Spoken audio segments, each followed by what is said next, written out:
On that. Moving on, the ANC President Cyril Ramaphosa has been greeted by angry residents of Olivenhoutsport outside of Pretoria.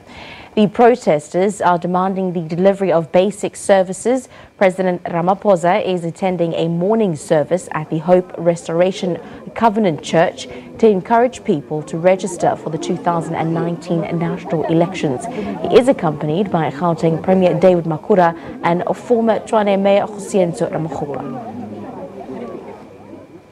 Indeed, continuing with our rolling coverage of the final day of voter registration for South Africans, we now cross the line to our reporter Palesa Moeti, who is in Thabantshu in the Free State, where we understand that the IEC workers are experiencing challenges getting into voting stations. Very good morning to you, Palesa. Can you take us through what's happening that side?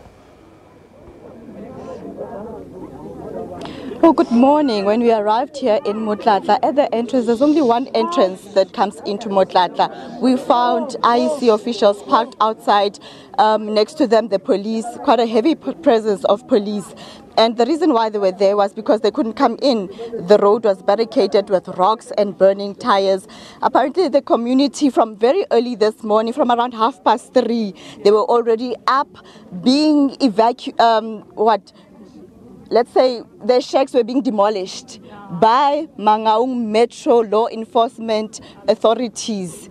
And from then already there were confrontations between themselves and the relevant authorities. Police were called in. They tried to intervene because the community actually produced proof that the land that they've occupied is actually lawfully given to them by the tribal authority. But obviously the Mangaung Metro law enforcement would not hear none of that.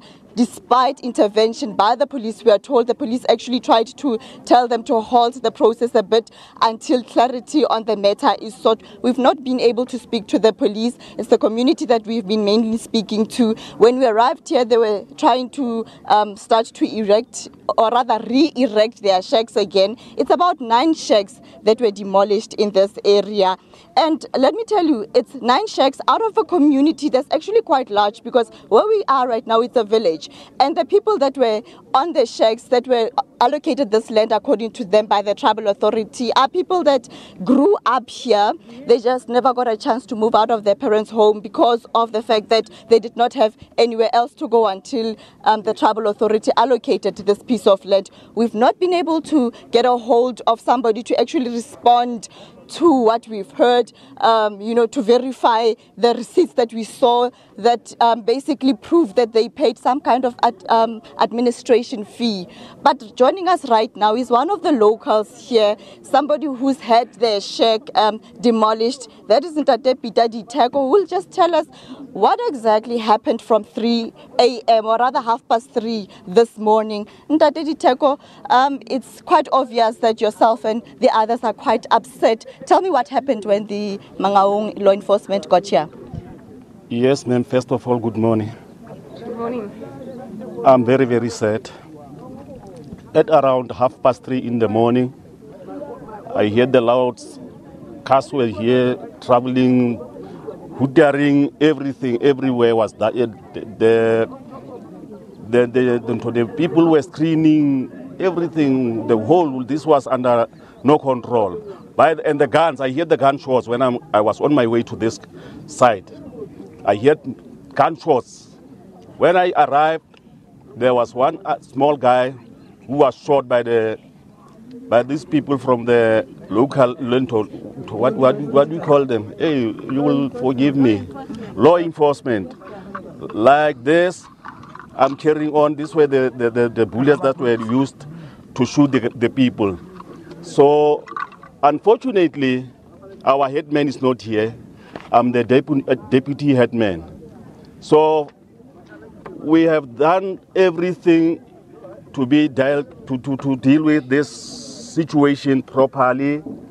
We engaged the EFF and then went to the Tribal Authority Council and met with the Tribal Council to request them to give us this piece of land. Everything was done accordingly. Even the list we verified, I myself, issued it to the man there, Tate Sihume. He received it, and it is still with them. And then I was given this to come in and address the community about what will happen when starting to the payments, when coming to the payments. Yes, we agreed, and then the payments was done. That just tell me, it's clear that you know, all the necessary processes were followed, yes, and people were identified correctly. What's going to happen now? There's people that don't have homes now. What's going to happen? I think we will try to arrange something, to come with something, man. I know I can't tell you how. I don't know how to express it, but we are going to. What we are supposed to do is to meet with the Tribal Authorities Council to ask them what is happening, whether we belong to the local municipality or to the traditional council. So I'm amazed. I don't know what to say.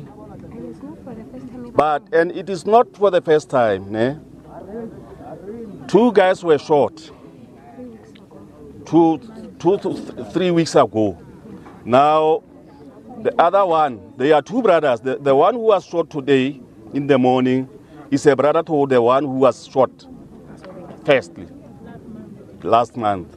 So I'm sad, and it's really, really painful to see the situation like this.